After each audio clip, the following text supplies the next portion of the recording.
Bingo. Han cantado bingo en la Fiscalía de Chile. Alexander Granco Arteaga aparece citado en las averiguaciones del Ministerio Público chileno y de la PDI, la Policía de Investigaciones. El matón favorito del régimen y la ficha predilecta para el trabajo sucio de la pirata del Caribe, del Cielovina Rodríguez. ¿Y qué piensa hacer Chile al respecto? ¿Calárselas y ya? Diosdado, Granco, el Tren de Aragua. Queda duda a los Estados Unidos quiénes son los cabecillas de esta banda. Y mientras las voces minúsculas se desgastan argumentando por qué ir a votar en la farsa electoral de abril, el régimen acelera con una ilegal constitución a la medida. El dictador y sus megáfonos de medio pelo aplauden de pie 4 párrafos que no dicen absolutamente nada, lleno de palabras rebuscadas y de lugares comunes, para ocultar la verdadera intención de modificar el texto constitucional que no puede ser modificado de esa manera, y hacerse a su vez un trajecito de dictador ajustado a la medida. ¿Qué pretenden con esta jugada? ¿Qué esconden detrás de una nueva constitución, si la anterior nunca fue respetada? Y tenemos otro relato del país normal. Sí, estoy siendo irónico, sarcástico. Un sistema de gobierno que hoy te roba unas elecciones, mañana te vuelve a llamar a elecciones. Los incautos o colaboradores, mejor dicho, se esmeran por engañarte de nuevo y ellos, en la práctica, en la vida real, secuestran gente, torturan gente y esta vez 7 indígenas colombianos en el mismo suelo de Colombia. Secuestros que no tienen distinción y Petro sin aparecer. Por ahí les dejo un detalle curioso. ¿Dónde estará Petro? Comenzamos. Las indagatorias del Ministerio Público chileno y la PDI apuntan a un militar activo venezolano como el presunto líder del secuestro y posterior asesinato del exteniente Ronald Ojeda, en paz descanse, en febrero del 2024, hace un año. Se trata del coronel Alexander Granco, conocido como el carnicero de Maduro. Para fortalecer dicha hipótesis, los investigadores esperan el análisis de pruebas muy claves. El militar fue condecorado en enero de 2024 por Nicolás Maduro con la Orden Bicentenario de la Victoria de Ayacucho, ¿se acuerdan? Medalla que recibió junto a otros funcionarios sancionados por los Estados Unidos, Reino Unido, la Unión Europea y Canadá. ¿Por qué? Por su implicación en crímenes contra el régimen o a favor del régimen en este caso. Entre ellos, Daniela Cabello. Vaya familia de malhechores. El reconocimiento a Granco fue un respaldo del Ejecutivo venezolano a sus aliados, considerados por Maduro como defensores del país ante el imperialismo. Por lo anterior, el fiscal Héctor Barros de Chile pidió ayuda al Departamento de Justicia de los Estados Unidos con la finalidad de rastrear la actividad en redes sociales de Granco en las fechas cercanas al crimen. Los antecedentes indican que Granco presuntamente comandó de manera personal el secuestro del disidente venezolano en Chile, algo que dijimos acá en este espacio hace mucho tiempo. Y no por aventurarnos, tuve la oportunidad de hablar con el hermano de Ronald Ojeda un par de veces y también de recolectar cierta información de otras fuentes, incluso una persona que dijo haber estado en el operativo y que quería escapar del mismo, cosa que intentamos contrastar en su totalidad, pero que, si bien es cierto, arrojó ciertos datos que terminaron siendo comprobables, no todo era realmente como se dijo. Ok, las indagatorias señalan que Granco Arteaga habría sido el hombre armado que sometió al teniente venezolano, lo subió a un vehículo y facilitó su posterior asesinato. El crimen de Ojeda sabemos que fue una represalia, puesto que este último, pese a estar refugiado en Chile, viajó de manera clandestina a Venezuela para participar en una operación fallida contra Nicolás Maduro. Bueno, viajaba a Venezuela, pero se mantuvo en Colombia, lo cual lo llevó a ser considerado un traidor. Hablamos de la Operación Brazalete Blanco. En ese sentido, los peritos que identificaron que uno de los secuestradores de Ojeda tenía movimientos precisos y de experiencia militar, sustentó la hipótesis de la participación de Granco. Además, los sujetos que participaron en el crimen actuaron con un gran nivel de planificación, ya que utilizaron uniformes similares a los de PDI y evitaron, por supuesto, dejar evidencias, lo que es poco común en bandas como las del Tren de Aragua. Las investigaciones también establecieron que, tras el crimen de Ojeda, Granco aparentemente viajó a Perú, donde testigos señalan que se llevó a cabo el pago por la ejecución del disidente de Chile, el pago que vendría a su vez de Diosdado Cabello. Entre las evidencias también se analiza una huella hallada en el ascensor del edificio donde ocurrió el secuestro, aunque los peritos, por supuesto, tienen pocas expectativas de tener información desde Caracas para confirmar si pertenece a Granco. Imagínense ustedes a quién le piden la confirmación. Según la información entregada por los Estados Unidos tras la solicitud de la Fiscalía, el coronel Granco sigue activo, por supuesto, en redes sociales como Instagram, Facebook y LinkedIn. Incluso lo vimos hace poco sembrando el terror, con propaganda de la Operación Tuntún y otros materiales que buscaban amedrentar y atemorizar a las personas, incluso hasta los días previos del fatídico 10 de enero y posteriores también.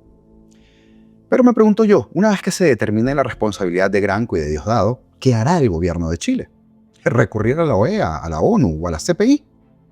Si ellos mismos saben que al final y de manera pragmática eso no va a servir para nada. ¿Lo harán? Sí, lo harán. Pero es allí cuando vivirán en carne propia la veracidad de aquella frase de Martin Niemöller. Primero vinieron por los socialistas y no dije nada porque no era socialista. Luego vinieron por los sindicalistas y no dije nada porque yo no era sindicalista. Luego vinieron por los judíos y yo no dije nada porque yo no era judío. Y luego vinieron por mí y no quedó nadie para hablar por mí. Un escrito en su época dirigido como una flecha al corazón de los intelectuales alemanes, cuya cobardía, entre otros factores, permitió la llegada de los nazis al poder y, por supuesto, sus pavorosas consecuencias. Y hablando de esto, antes de continuar con el acontecer nacional y en vista de que gustó mucho el discurso de J.D. Vance que colocamos hace un par de videos, ¿a qué vino todo ese discurso? ¿A qué vino todo eso que el vicepresidente de los Estados Unidos señaló en Alemania? Regálenos un minuto para mostrar la capa más superficial del problema de fondo. Esto es lo que piensan los fiscales en Alemania. ¿Es un delito insultar a alguien en público? Sí. ¿Y es un delito insultarlos en línea también? Sí. La multa podría ser incluso mayor. Si insultas a alguien en Internet, ¿por qué? Porque en Internet se queda ahí.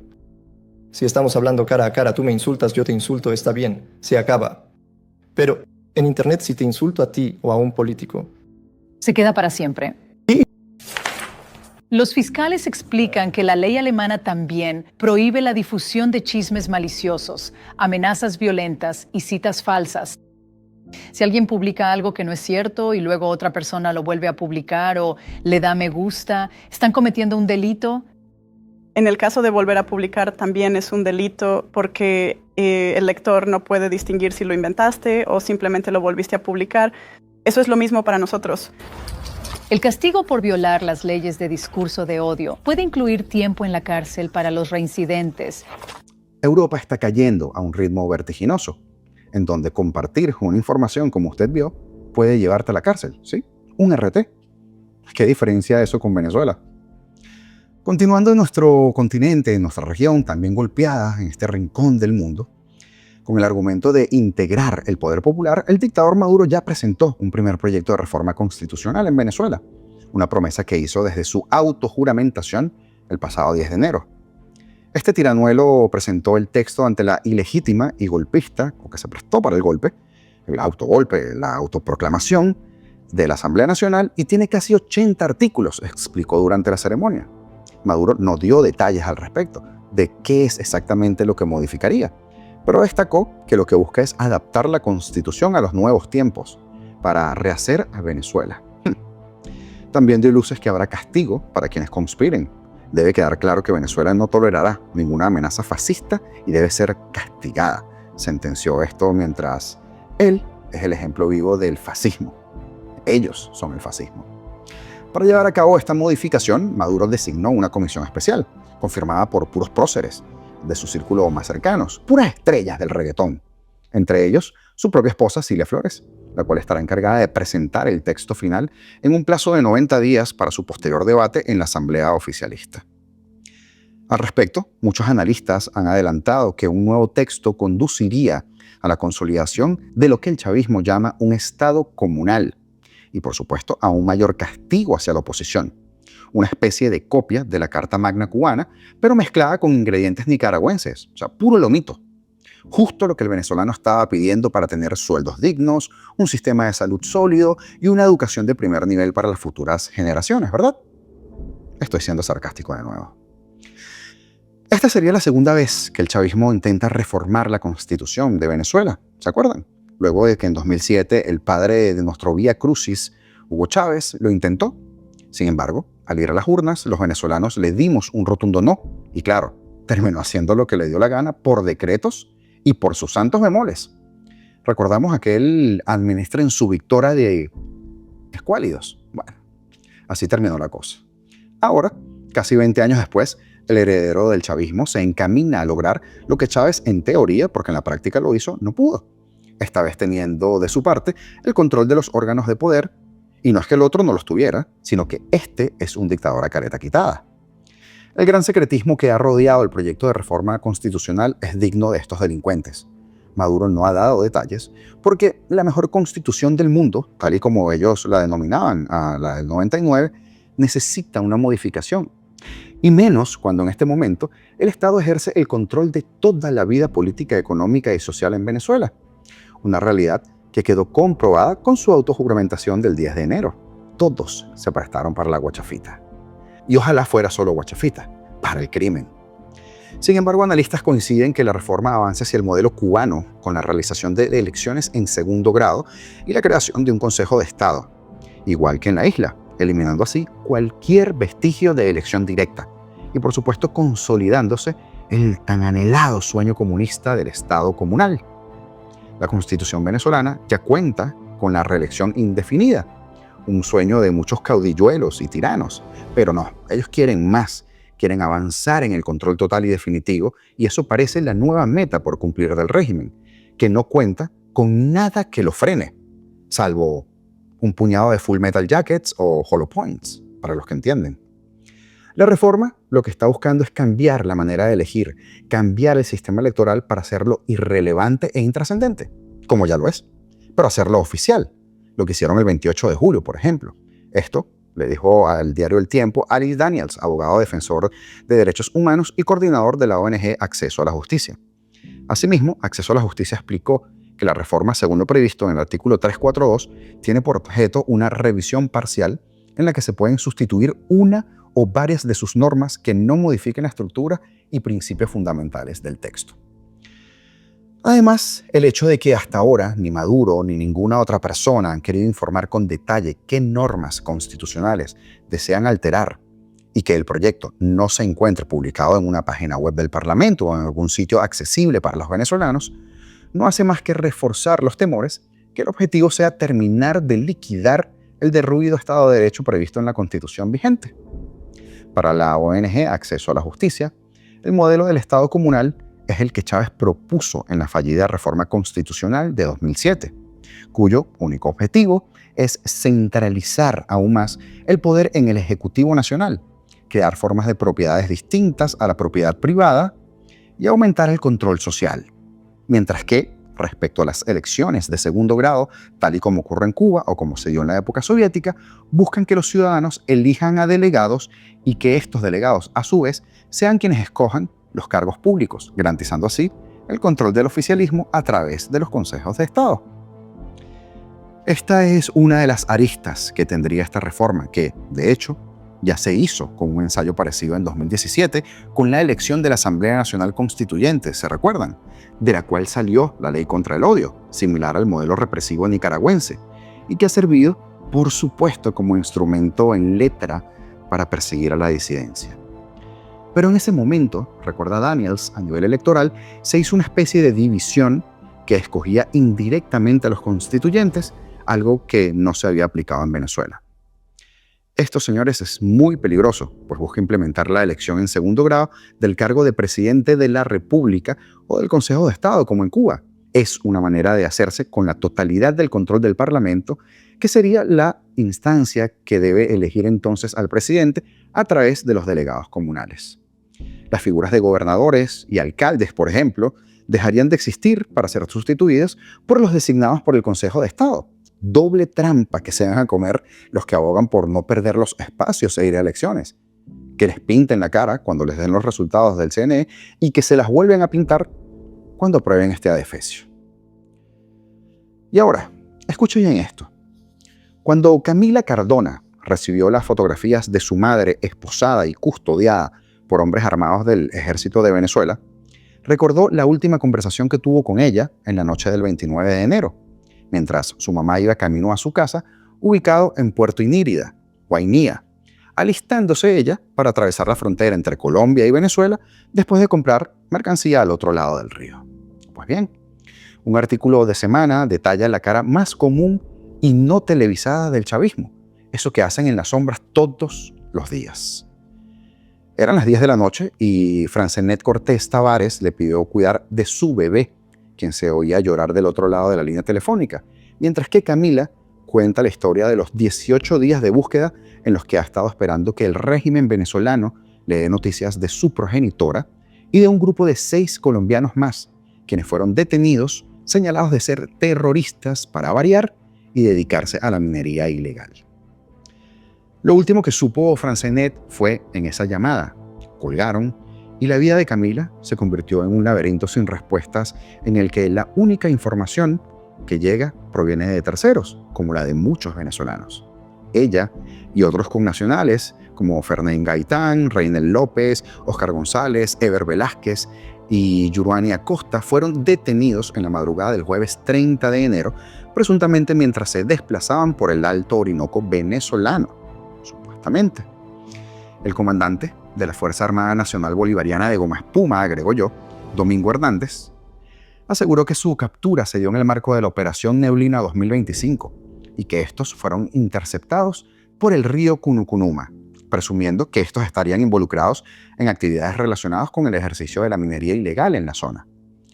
El uniformado, un soldado que le encanta exhibir fotografías con el dictador Nicolás Maduro y videos fantasiosos de operaciones militares en sus redes sociales, que por cierto yo le escribo bastante, no dio más noticia de ellos.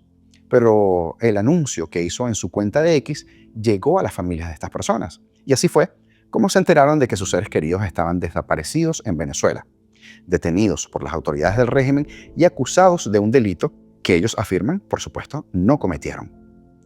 No existe una notificación judicial de captura, tampoco el derecho a una llamada de ellos para que su voz al otro lado del teléfono sirva como una prueba de vida. No existe el Estado de Derecho en Venezuela, no existe nada. Y los relatos de la desaparición se construyen como una colcha con retacitos que intentan develar por lo menos en qué municipio y en qué centro de reclusión están estas personas. Estamos desesperados. Les pedimos que por favor nos den información y que los traten con dignidad y respeten sus derechos. Ellos no son terroristas. Mi mamá es una persona que ha ayudado a muchos en el pueblo y no merece pasar por esto, exclamó Camila. La retención fue cerca de la zona de la frontera mientras que se desplazaban por el río. Entonces aparecieron fotografiados bajándose de las lanchas con las manos esposadas, custodiados por sujetos armados y, por supuesto, con uniforme camuflado. Por los relatos de otros presos que sí tienen contacto con sus abogados, se enteraron que el domingo llegaron a Puerto Ayacucho, la capital del estado de Amazonas, y se rumora que desde allá, desde Puerto Ayacucho, los habrían enviado a Puerto Ordaz, sector de la ciudad de Guayana, o al Helicoide incluso, la cárcel que todos conocemos se ubica en Caracas y que usa la dictadura como centro de torturas. La Cancillería colombiana tampoco tiene información de los cargos que se le imputan del sitio de detención. Nadie sabe nada. A Astrid Arias le dejaron un mensaje desde un número desconocido, prometiéndole noticias de su hermano Ever Velázquez. ¿A cambio de qué? De dinero, claro que sí.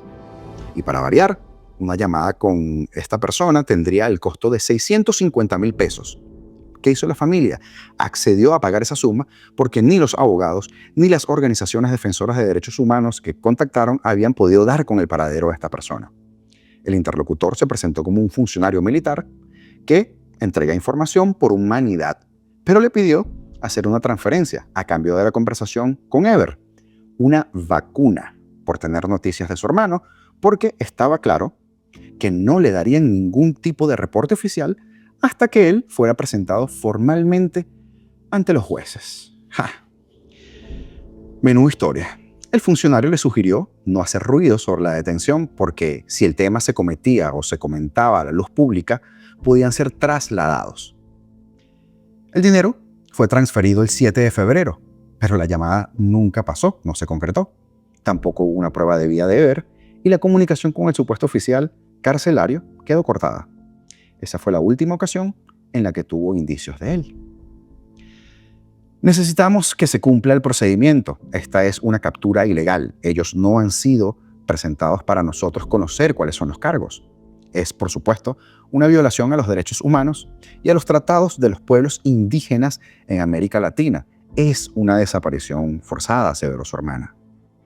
Un periodista de la zona relató que los connacionales que transitan por esa geografía están siendo detenidos en operaciones de la Fuerza Armada Nacional Bolivariana, esta cuna de joyitas, contra, por supuesto, lo que ellos dicen la minería ilegal, sin que tengan forma de defenderse, porque portar la cédula colombiana ya es una sentencia de reclusión.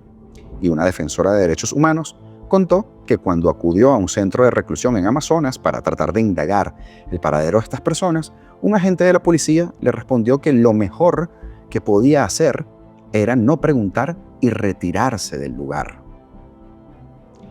Ninguno de ellos quiere dar su nombre porque saben que en la zona de frontera la libertad de aquellos que hablan con los medios para advertir sobre la situación que allí se vive corre peligro.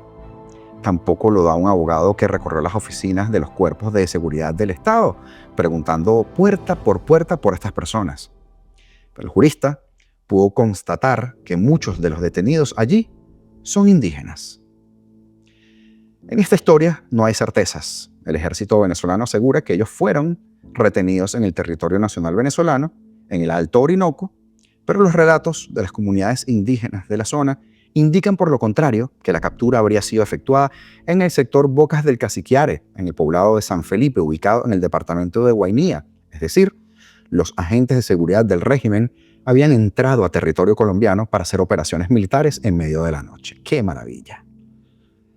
Queremos que sepan que a ellos los secuestraron en Colombia, no en Venezuela.